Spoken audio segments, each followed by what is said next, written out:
Good evening and welcome to the Franchise Tag Podcast with me, your host, Freddie Hall. Andrew and Adam have returned for free agency frenzy, Monday madness. It has been a crazy last hour or so. It is going to come thick and fast. Okay, right. We're going to get into this straight away. There is so many things that are happening today. We're going to cut and change. We're going to talk about some of the stuff that's happened. We're not going to focus about the people who have re-signed. But the biggest one, and I'm so glad, Andrew, you decided to come on this evening. Former Giants star running back Saquon Barkley is planning to sign with the Philadelphia Eagles. Is that a fact? Per Mike Garofalo, nothing has been formally and from Ian Rappaport. He's reached an agreement, 3 years, $37.75 million contract that could be worth up to $46.75, includes $26 million guarantees. That is per Adam Schefter on Twitter. My eyes are going to be here, there, and everywhere. Andrew, live reaction straight away to that. I mean, I was hoping it was going to be the Texans anywhere but the Eagles. Obviously, we've got an Eagles fan, Gareth, and our part of the podcast, and we spoke about this He is going to love that. And I was adamant that he wouldn't go there. I thought he still had enough love for the Giants. The fans still like him, that he wouldn't go to the Eagles. But I guess some money talks, and I guess Super Bowl rings talk as well, because they're going to be in the conversation, especially with him if he's fit to push for that. So I'm guessing, that fair play to him. I'll always like him, but maybe they bring on Boston Scott when they play us and leave him on the bench. That would be nice. Adam, I mean, the season last year, 2023, of 962 yards, 6 touchdowns in 14 games, caught for 280 yards, 4 touchdowns. I mean, what is your live reaction to that? Giants lose Saquon, Cowboys lose Tony Pollard, and then Eagles add Saquon Barkley. Adam Schefter has just tweeted that just then. Yeah, the Giants have just lost their offense to their biggest rivals, I'd argue. Yeah, that's not great news. The Eagles needed it, didn't they? They needed to do something to improve, especially with Swift gone. So I must admit, I'm surprised that Barkley's gone there. I thought he would go somewhere else. I had the Bears down for him. The Bears have been coming out saying that they were going to really go for it, and they haven't. They brought in Swift, but I don't really feel like that's going for it. So a bit surprising. Yeah, that's it's going to be tough, I think, for a lot of Giants fans to swallow that one. It's more than tough. More than tough. I mean, that is huge. I'm sorry, Andrew. I feel like I am sort of ripping into you about. I'm not ripping into you intentionally, I suppose. It's just, of all the places to go, this hurts the most, surely, going to the Eagles. I mean, the Cowboys maybe would have hurt more. Yeah, I mean, after the dominoes started to fall today of seeing all the running backs starting to move, the shortlist kind of came down to Texans and Eagles kind of requirements. So, yeah, I was hoping on it being Texans, who I'm really surprised they haven't made a move yet for one of the bigger guys, maybe Eckler for them, I don't know. But there's been rumblings about this prior. There's been a lot of people talking about they're in on him. Apparently, Gareth said that there was a few teammates that have been in contact with him as well. So it's not a shock, but it's just not where I wanted it. And it now leaves me in a position as a Giants fan going, where does this leave our franchise as well? Because, we've got so many holes, and the run game for us was kind of our offense. So it sounds like a bit of a tanking year to me if it's going that way. So yeah, it's not looking great for us at the moment. Fingers crossed for the draft, or maybe some big trades for us. I don't know. Well, like I said, this episode is going to be thick and fast. We're hopefully going to do one tonight, one tomorrow, and Wednesday, pending, whether we can all get together and be able to get on. We'll definitely be back tomorrow, that's for sure, with more action hopefully happening. Make sure you do leave some comments while we're doing these as well, because we'd really love to hear from you about your thoughts on these moves as well. Like I said, it's going to become thick and fast. We're going to talk about some of the ones that have happened in the last hour, in the last day or so. And also talking about the breaking news as it comes. And one of the big breaking news that did happen, Adam, while we were just setting up to go, was that Kirk Cousins has signed a 4-year deal with the Atlanta Falcons, yet to be confirmed, I think, of what his contract is going to be outside, money-wise, outside of 4 years there. That has an offense now of Kirk Cousins, Bijan Robinson, Carl Pitts, Drake London. It was heavily rumored that maybe they would be looking at Justin Fields, a trade for him, but not overly surprised they've gone for a quarterback, but Kirk Cousins being one, is that a surprise to you? Not really, no, because Adam had a bet on it. So happy days. No, I'm not overly shocked that he's gone there. It feels like that's the missing piece on that offense. They've got everything around them. The reason they couldn't do anything was because Desmond Ridder just wasn't very good. They needed to bring in a quarterback. There was a lot of talk about Fields. I actually think Fields would have been okay there, personally. I think it probably would have worked out. But Kirk Cousins was the premium free agency quarterback. They've gone all in. Arthur Blank isn't getting any younger, and I think he wants to get a ring, doesn't he? So it kind of makes sense as to why they've gone for it. But yeah, I think great. It's going to be great for them, great for all their weapons, and a little bit surprising that the Vikings have kind of given him up. We'll have to see how much the money is. That's probably what it is, to be honest, because they didn't want to give him a long-term contract. He's still a 35, 4-year deal, will be 39. So it's, you've got lots of players playing on till then. So yeah, I think it's going to be really good for the Falcons in a fairly, not a particularly amazing division. And kind of almost, I would argue, puts them close to being favourites for that division now. Oh, I think that's for sure. They must definitely be favourites now. I mean, that does leave one question, Andrew, and that is your beloved Justin Fields. I mean, it's all about the Bears are going to take Caleb Williams at the #1 spot. Justin Fields, it's rumoured that he may be getting traded to the Steelers.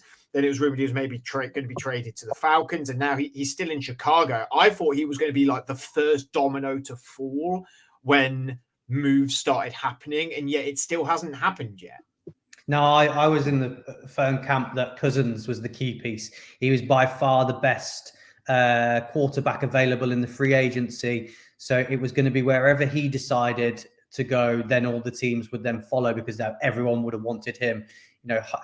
He's super accurate, and we know what he can do with the ball, obviously, with his time at the Vikings. So he was the piece for me. Fields is a bit, it's a gamble, really, isn't he? Because they got to pick up the 5th year, maybe give him a contract. There's quarterbacks in the draft. There's still some question marks. So the question marks then lead you to go, well, we know what we're getting with Russell Wilson. We know what we're getting with Kirk Cousins. We're still unsure what we're getting with Justin Fields. So I think that now leaves Raiders and Seahawks as a possibility going forward for Fields. I think I like him at the Seahawks. I think I said that before they did the Geno Smith deal to say he'd be coming back. I thought he'd be perfect to go there and take over. But yeah, there's teams running, quarterback needy teams are now running out, aren't they? Especially when there's 6 quarterbacks in this draft that could potentially live up to franchise standards. So yeah, it's a surprise Justin Fields is still there, but in a way, not shocked. Just announced by Ian Rappaport that it's a 4-year deal worth 180 million. That's 45 million average per year. He gets 90 million over the first 2 years and 50 million to sign. So a big deal, a very big deal. I don't know where that puts him in terms of paid quarterbacks in the league, but I'm sure that information will come out fairly shortly, I can imagine. Adam, where does this now leave, with one eye looking towards April and the draft, where does this leave the Minnesota Vikings now, who have got a stud wide receiver, a really good number 2, an all right defense, a developing defense, and a division that is sort of tough. You got Jared Goff in there, line's looking good, Jordan Love looking really good over at the Packers, and them only strengthening. We'll get on to in a bit about Josh Jacobs potentially going to the Packers as well, where it seems all but done. And then the Bears looking like they're going to try and get their franchise quarterback, and they're adding pieces today in form of DeAndre Swift and other players I can imagine soon as well. Yeah, it's difficult, isn't it? I mean, we did say this when we were doing one of the mocks, just recently, that we kind of feel it's almost rebuild time. They're in a tough division, like you say. All of them 3 teams are sort of trying to compete or feel like they're going for it now. And it kind of feels that it's going to be tough for the Vikings to be able to do that, especially without Kirk Cousins at quarterback. I would assume that the plan is the draft, to bring someone in for the draft. There's been loads of talk about JJ McCarthy. I know that you mentioned one just before we came on air about Sam Darnold, which would be a bit of a left field kind of choice. But then maybe the idea is to have him to compete with the rookie, and just sort of like see how that goes. But yeah, it's if you were TJ Hawkinson or you were Justin Jefferson, you would probably be a little bit like, what is going on at the moment? Because that's not great for them. And as you say, defensively, they're not quite there yet. They need a few more players to come in to make them better. So yeah, tough times for the Vikings at the moment, especially with Cousins gone now. Funnily enough, as you say, that Andrew Van Ginkel, former Dolphins linebacker, has just signed a 2-year deal with the Vikings. Well, they're going to need some. Yeah, well, it's not a huge deal. It's not a huge player, I admit, but it is reinforcing it, I suppose. We'll stick on the quarterbacks, and obviously we'll go to a certain team in Pennsylvania, being the Pittsburgh Steelers. I know this is old news now, not really official yet either, but Russell Wilson looking like he's going to be signing with the Pittsburgh Steelers. I can imagine that will probably be announced today, as well as it's looking like it's going to be a 1-year deal, Andrew. Obviously, very cheap. We went over this last podcast. Firstly, we'll talk about that. I'll quickly just look at YouTube, because our good friend Kerry has got a question for you. And it's, how do you feel about Saquon going to his division rivals on the and it's the second highest running back contract in history? I mean, is it? Do you feel like you should have paid all that money? I mean, with the rate running backs are sort of lasting these days, and then we'll move on to Russell Wilson. I mean, we've already spoke about Saquon. You're just rubbing it in now, aren't you? Don't blame me, blame Kerry. We've kind of put ourselves in a situation where we've got people that we're going to have to pay. Obviously, Daniel Jones is getting paid. So to put all your money into a running back is something that Sean said that he's not willing to do. And as I said, it does feel a little bit like we're maybe looking at 2025, 26 of going, maybe that might be a time for us to look at seeing if we can go back to that double-digit wins again, and seeing what we can get from our youngsters at the moment. And that's, like I said, we're not done yet. The free agency's just started. You never know. The Giants might make some swings and bring in some pieces. Committee backfield has been a big thing for teams now. So you might be able to get something from the run game in bringing in another rookie and bringing a couple of lesser paid running backs and building around that, and not risking one getting injured and your season being over. Yeah, I'd be looking at someone like AJ Dillon, to be honest with you, when we talk about someone who could play a little bit less for and we know that can play. But back to Russell Wilson, Andrew. Looking like 1-year deal, obviously very cheap deal that we talked about on last week's pod. What are your thoughts about him going over to the Pittsburgh Steelers? Yeah, it's a perfect landing spot. I think I've been saying it for weeks now that's where he needs to go. It makes perfect sense in every aspect, in the way that you're a defensive-minded team. You've got the defensive head coach who's a big personality. When he goes into that team, he's not Russell Wilson, the savior of the Pittsburgh Steelers. He's going in there and he's got TJ Watt, Minkah Fitzpatrick, Mike Tomlin, who he can't be a diva, because they're just not going to accept it. They're the stars. He's not there like that. And then he's also now got a bit of, you look after the defense. Maybe I can, as Russell Wilson, look after the offense a bit more and have my way a little bit, which is when he's produced the goods in the past, when he's sort of allowed to freelance a little bit. So you just needed to upgrade slightly at quarterback. And why I think Russell Wilson last season wasn't bad. He wasn't the 32nd worst quarterback in the league, was he? So nice fit. You've got some lovely young receivers, great tight end. Your O-line is average, which is fine, which is good, and 2 really, really good running backs there that can help him out. So perfect landing spot for him, and he doesn't need to be savior, and if it's not going to go wrong quickly, because we know the defense keeps you in games and you don't lose that many. Yeah, I think I sort of talked about this on the podcast last week, that I was completely thrilled and would have bit your hand off if you told me 3 years ago or 2 years ago that we'd be getting Russell Wilson, because he was at that point my favorite non-Steeler player. We said it was going to happen, Adam. It's not officially happened, so to speak, but it is going to be happening now. What's the future then hold for Kenny Pickett over there at the Pittsburgh Steelers? Is this going to be a sit and learn opportunity, or is this going to be what's his future looking like?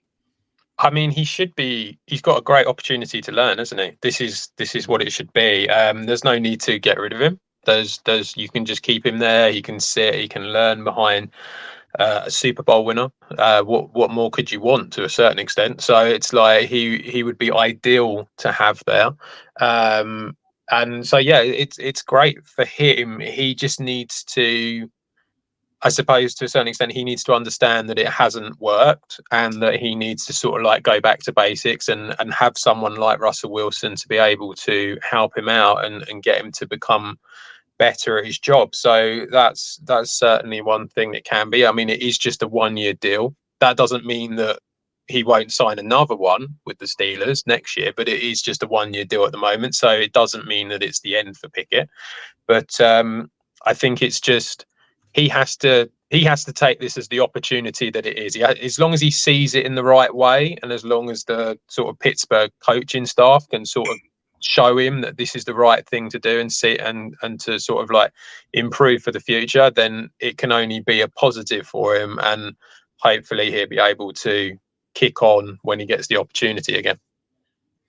Well, yeah, I'm hoping he definitely kicks on for the Steelers. I mean, I think this really puts us in a position to make a good playoff run now. I think we now jump into the conversation of, we are a very solid defense. We've got some good weapons, and now we have a competent quarterback there. It's all about, hopefully, if Arthur Smith's offensive schemes work and we keep up the pace of how we've looked the last few years. So, yeah, hopefully it's a lot more fortunate than it was in Denver. But we will go on to, I'm going to upset Andrew, but we're going to go back to the running back position, because there is more running back movement happening, not live as we speak, but as today.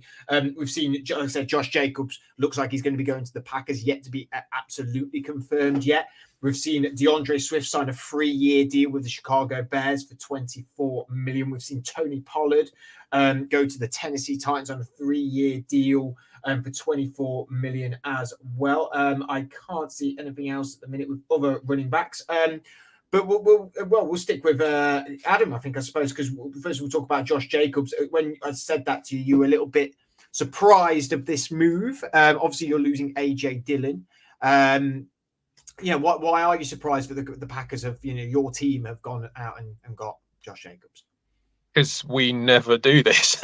we don't buy anyone. It's like, this is why it's surprising. Free agency is normally a bit of a non-event, apart from maybe a few like sort of pieces to just pad out the team sort of thing. So to go out and bring in a top running back like Jacobs is a bit of a surprise. It shouldn't be a surprise. LaFleur, when he was at Tennessee as the OC, he had Derrick Henry. He's always come out and said he wanted a bit, a decent sort of like running back duo. It's always something that he's come out and said. And so because of that, we shouldn't be shocked about it. But I suppose now is probably the only time he's been able to do it, because Aaron Rodgers has always been the one controlling the offense. So I think because of that, you might start seeing a slightly different offense with Green Bay, with the running backs that can do stuff, maybe leaning on the run a bit more, but also having Love to be able to do all the passing stuff as well. So I think in that way, it's good. It's exciting that he's come in. He was one of the most sought after running backs in free agency. So it's good in that respect, but it definitely is different to what the Packers normally do. Adam, you said that you're not usually involved in free agency. Bakhtiari's been released. Darnell Savage is gone. John Runyon's. Oh, we always get rid of people. That's a lot. That's 3 quite big names that have been there quite a while now that have left. Yeah, so Bakhtiari, obviously, he just can't stay fit. That's something that I think we all thought was going to be happening. That's not really much of a shocker. What I would say is New York Jets, enjoy him if you can get him fit, because I imagine he will be going to the Jets now. Savage, I think there's a lot of safeties. Yeah, he's gone to the Jags. The Jags, right? So again, I think he's a capable safety, but I think for a team that is probably looking to actually compete now, I don't think he's good enough. There's a lot of talk about Xavier McKinney, and that's one that apparently they want to go for. But there's also quite a lot of safeties just in general in this free agent class. So I do wonder if the logic is to go out and get another one. And Runyon, it's O-line, isn't it? I mean, it's a very strong O-line class in the draft this year, and I just wonder if that's what they're going to do, because they always do. That's just, it's O-line, D-line, isn't it, all the time? So I think that's the logic behind them. So I kind of understand why they've all gone, but yeah, I mean, we always get rid of a few. It means we can get some more compensation picks, doesn't it? So Well, Runyon's actually gone to Andrew's New York Giants. Mm-hmm. Well, we did say, I mean, I've been saying they need help on the O-line. You seem to think they're all right, but hey, I said they were great at left tackle. Guard is definitely a position that we need, so he fills in lovely at right guard if that's where he's going to play. Well, yeah, he's gone on a 3-year deal to the Giants for $30 million. We'll go back to running backs though, and Andrew, Tony Pollard now out of your division, going to the Tennessee Titans, looking to replace Derrick Henry over there, obviously. What's your general feeling about that? I mean, he's a player that was always not in the limelight because of Ezekiel Elliott, and then it was like, well, hang on, every time he plays, he's better than Zeke, and then he gets the limelight, and the Cowboys aren't interested in keeping him. So it's a bit of a shame he's not really been, because he's been very, very good for the Cowboys, hasn't he?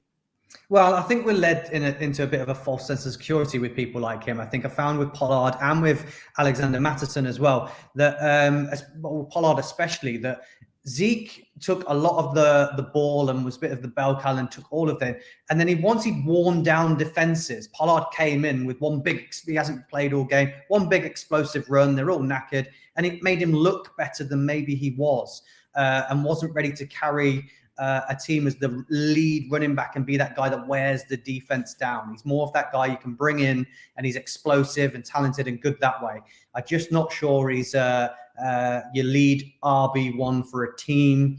Unsure. I thought Spears played quite well at the back end of the year and flashes of real good parts for him. So yeah, a bit shocked that Pollard's the one that they've brought in to replace, if it is replaced for Henry. I think it might, again, maybe they're thinking of going in a different direction, maybe move away from that we just run the ball tactic and go to the committee back that a lot of teams are moving to. We said, Adam especially, gone are the days where you had a Henry or a Saquon that just does everything for you.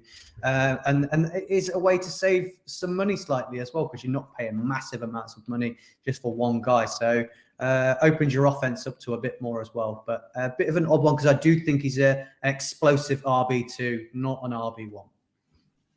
And then that moves on to, again, what some may consider an explosive RB2, not an RB1, but he definitely had a very good season for the Philadelphia last year, Adam. That was DeAndre Swift. Obviously, they've made up for the Philadelphia Eagles, but he's gone off to the Chicago Bears, who have now got Roschon Johnson, Swift, and Khalil Herbert. So quite a trio of running backs over there.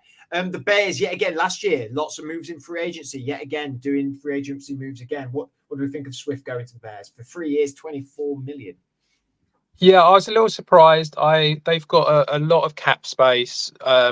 They obviously are going to be drafting Caleb Williams, and it just kind of felt like they were going to go. There was a lot of talk about, right, we're going to go for it now. We've got a decent defense that proved at the back end of last year that they are very capable. They obviously have DJ Moore, but they don't really have much else. And it kind of felt like that was going to be addressed in the draft, and they were going to address maybe like a strong running back in free agency and have sort of like Khalil Herbert or Roshan as sort of like behind the guy, which is why I think Saquon seemed like an obvious one for them. I think that Josh Jacobs seemed like an obvious one for them.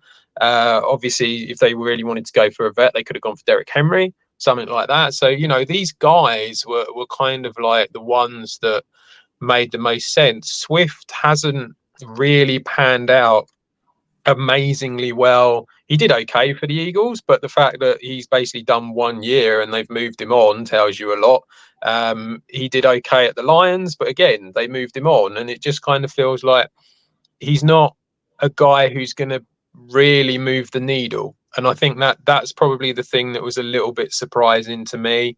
But yeah, I mean, I think now you've got 3 guys there who I suppose can all help each other, and sort of like you can rotate them in. So with that respect, I think it helps. But I wouldn't say he's the lead back there. I think it's going to be a free for all. Well, let's also talk about some of the guys who are still out there, I suppose, because I've just got up the 101 top free agents for NFL.com doing. I've gone on to running back specifically. Number 1, Saquon gone. Obviously, we've still got Derrick Henry out there. Andrew, do you think there's what sort of team would be looking at maybe Derrick Henry now? There's 2 teams I think that's going to be on that radar. It's going to be the Baltimore Ravens and the Dallas Cowboys, isn't it? They've both openly said, well, we now know that the Cowboys definitely need to bring someone in, and the Ravens as well will be losing Gus Edwards and J.K. Dobbins, won't they? So, and they love a running back. So it's got to be one of those 2 that I think, you know, they're both massive contenders for the Super Bowl and make that run. So going after King Henry would definitely be the right move for either of those franchises. Can I just say, does it not have to be the Cowboys now? Like, the Cowboys have to get someone in. Yeah. Well, they get in Austin Eckler. Yeah, but I see, the thing is, I wouldn't say Eckler's going to move the needle against Pollard. Eckler seems like he's running out of juice. It's like, I feel like it, you know, they want to win, don't they? Now, isn't that where they are? I mean, they have to get Henry. Go on, Andrew. Well, I was going to say, equally, the Ravens need to get someone as well, don't they? I know they've... Well, I don't know, because you've seen with the Ravens that they've coped, haven't they, with what they've got. Whereas I feel like now that Pollard is gone, it's almost like there is no one. Yeah, I mean, the Cowboys makes the obvious sense. I think the betting before it even opened had them at the second, very short odds second favorite. So... Yeah. And now, like I say, Pollard's gone, so it makes sense, and it's that splashy, you know, sparkly player that the Cowboys would definitely go for. Means they can go boring O-line in the draft as well. So they've got to make some show and have a big superstar come in. So I just worry about the fact that you're going to have to pay Henry quite a lot, and they're paying Dak, they're paying CD, they'll be paying Parsons. That's a lot of money they're going to need to go out. So I would question whether they can what they can afford, because that would be quite a hefty contract, I would have thought. So then you'd have Saquon Barkley, Derrick Henry, Brian Robinson in the NFC East, because Antonio Gibson's gone as well. Yeah, but you're not saying that the Commanders are finished yet, are they? They still might bring someone in as well. I think you got Singletary's still available. I thought he had an absolutely fantastic year at the Texans. So still a few names out there. What about Eckler? I mean, Eckler's the second. Out of there's a top 8 they've got here, and 1 Barkley's gone, Henry's 2, Jacobs we know, Pollard we know, Swift we know. So it's Eckler, Dobbins, and Singletary the last 3. And I don't think Singletary and Dobbins are going to be starters anywhere, but I think Eckler is definitely going to be starters somewhere. Where could we see him going? Everyone's been saying the Chiefs. Everyone's been saying the Chiefs. I'm not so sure about that personally. Adam, you got any thoughts on this? I've maybe got one. Eckler's a really tough one. I mean, I kind of get the logic of the Chiefs, because I think the theory is that it's the replacement for McKinnon, isn't it? Is the kind of logic behind that. I just don't know where they're going to go. I think that the Chargers need a running back. They really do, and I do wonder. I know he's on the Chargers, but I just wonder whether they bring him back and then they try and just go through the draft and bring in running backs, because I just don't know who pays for him after last year. It's like he kind of took the gamble on himself, didn't he? And it just didn't really work. And now it just feels like, are they really going to want to go for it? I don't know, but I feel like you want to tell me something. Adam Schefter, 1910 go. After reaching agreement today with free agent running back Josh Jacobs, the Packers informed running back Aaron Jones that he is being released. Oh, Jones wow. Okay. Free Wow. agent. I mean, that is going to continue into our running back chat, I suppose. So we'll try and make it more running back focused than Packers focused, and then let you have a Packer rant about it in a minute. I mean, we just talked about Eckler and the market for him. Jones, very similar player. I mean, what's the market for him now hitting free agency? Well, the Giants are going to be needing one of them, aren't they? So I could easily see Eckler going to the Giants. I thought the Bears would be a great one for Eckler. I think Giants maybe come in for him. Again, I also think that I've said again, the Texans will bring someone in. I think if Singletary doesn't re-sign, Pierce isn't the answer, is he? So that leaves them nothing at running back. So they definitely need to strengthen in there as well. Okay, well, we'll finish the running back chat and we'll go on to a Packer chat about this, Adam. What's the feeling, mate? Yeah, it's surprising again, and it goes along with the surprising of bringing in Josh Jacobs.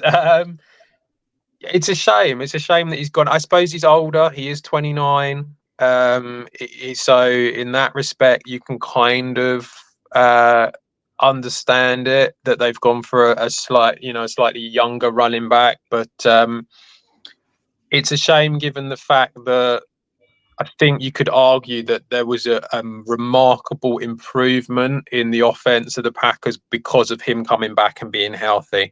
I can only assume that they just feel that he's not going to be able to be healthy for a whole season, and that's why they've done it. I could imagine him at the Chargers, definitely. So that wouldn't shock me at all. But yeah, shame given how good he's been. Yeah. Aaron Jones, Blake Corum duo, maybe.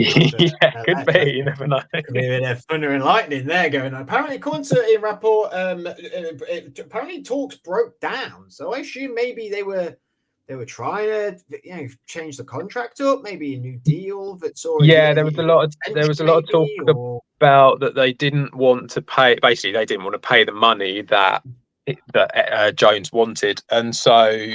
Because of they were sort of coming at him with like, look, you're a bit older, yada yada yada, and all that sort of stuff. But yeah, I'm guessing that's all it is. It's just the money, and so they've just moved on. But I suppose you can't keep them all forever, can you? we will get on to some defensive players in a moment, but we will have to talk about T. Higgins, who yesterday has asked for a trade after being franchise tagged by the Bengals. Obviously, we'll keep on the offensive side of the ball at the minute. I mean, he's obviously he's in the shadow of Jamar Chase, isn't he? And he probably feels the way he's played and the way he played last year, and I think he's okay to feel this way, that he's a number one receiver and could be a number one receiver on a lot of teams in this league, Andrew. Who do you think is going to be going after someone like Higgins in the league and trading for him? And also what's the value you think for him in terms of trading pieces? Yeah, I think a lot of teams will see him as a possibility now. He's classed as a veteran, as someone that can come in as wide receiver one and maybe shore up a wide receiving core that's got a lot of young pieces. Surely the Chiefs will be rumbled to be looking at him, I would have thought. I think he'd be a nice piece to go with Rashee Rice as well. Obviously, they've been released Marquez Valdez-Scantling. Maybe they don't want to just give Mahomes a load of youngsters and bring in another rookie with that final pick in the first round. So I can see someone like the Chiefs maybe coming in. And the Jags obviously will need some more help if Calvin Ridley's leaving as well. I'm guessing the Giants will be as well thrown in the mix, as we do not have that style big body receiver as well.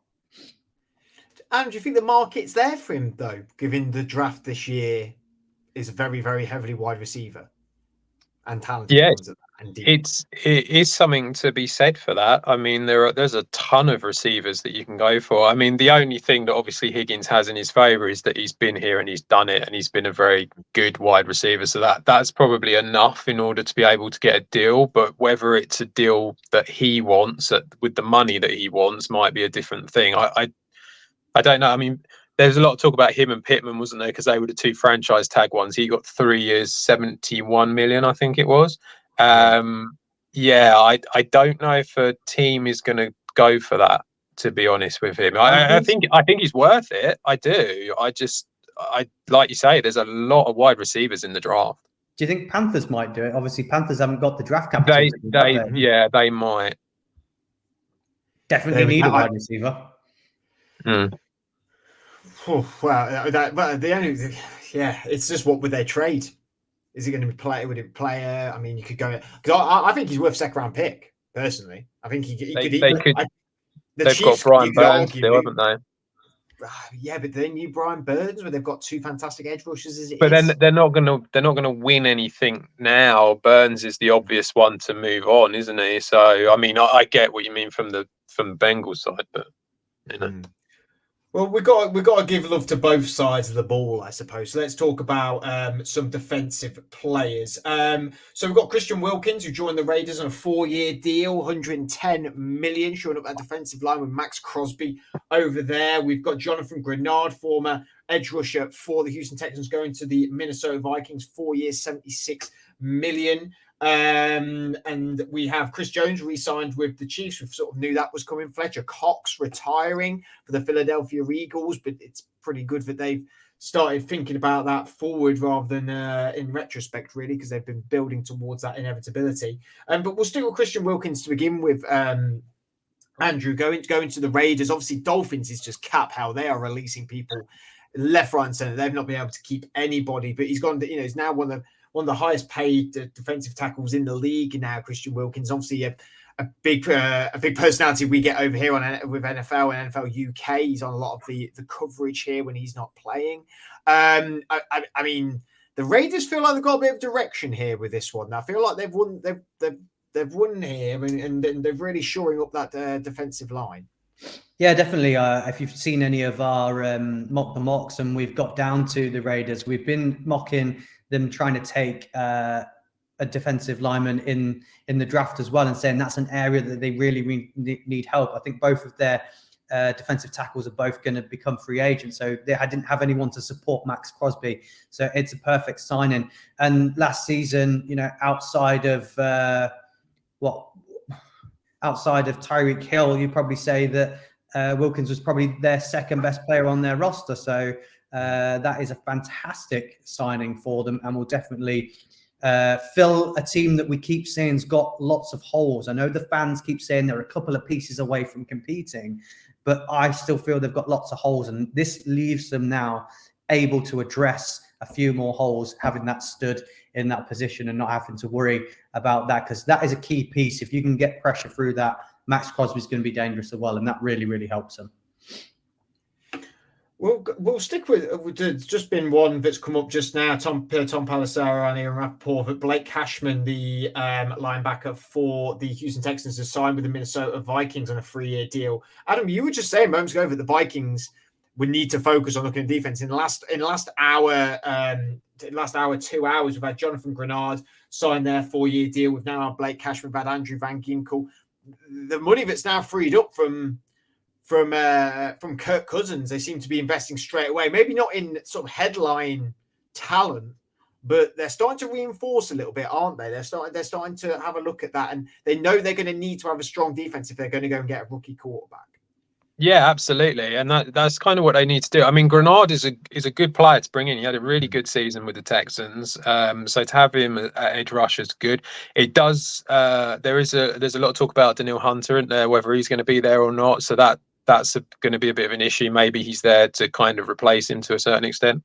But yeah, I mean, that defense, maybe they are going to become a more sort of like defensive team. They, like you say, they know they're going to need to do that. It is going to be a rookie quarterback, or at least a quarterback who is of less talent to what Kirk Cousins is. So scoring the points is going to be a lot harder this year coming up. So they know that they're going to have to do that. And of course, they've got the DC who is with the Steelers. He's there now, isn't he? Oh, Brian Flores. Flores, that's the guy. Brian Flores, that's the one. Brian Flores, yeah. He's there now. So, yeah, I mean, when you think of how he always was with when he was head coaching, but it was always the defense that was really, really strong. You feel like that's going to be the way they're going to have to go. And I think Grenard's going to be a great piece for that. Yeah, he should certainly be. Also, Justin Madubuike going back to the Ravens 4-year, $98 million, 75.5 guaranteed. There's just another bit of news actually coming out. The Raiders is that Bilal Nichols has reached an agreement with former Raiders free agent Bilal Nichols. Reached agreement on 3-year, $21 million deal that includes $14 million guaranteed with the Arizona Cardinals. That's another defensive player going somewhere. D tackles flying everywhere. I know we said we really wouldn't talk about the ones that re-signed, but Chris Jones, Justin Madubuike, Christian Wilkins, and Bilal Nichols, all defensive tackles that have seen movement today, Andrew. How important is it for the teams that they retained them players in Jones and Madubuike, and how exciting is it for these new teams? Because I feel like defensive tackle position it's never gone away, but it sort of ebbs and flows the importance of it in a way, because edge rusher is such a flashy position these days.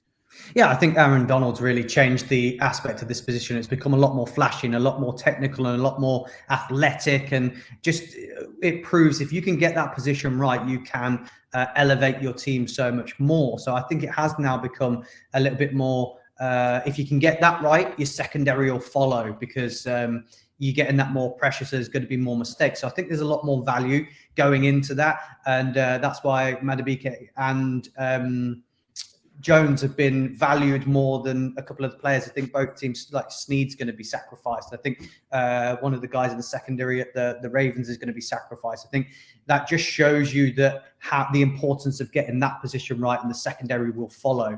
So spending the money and getting that right is definitely key to these teams. And they're two teams that, again, won the Super Bowl and pushing for the Super Bowl. So, yeah, people should really take note of where to spend your money in the key places. And if you've got a guy that's good, try and keep him on the books. And they've both managed to do that, which is going to help them going into next year.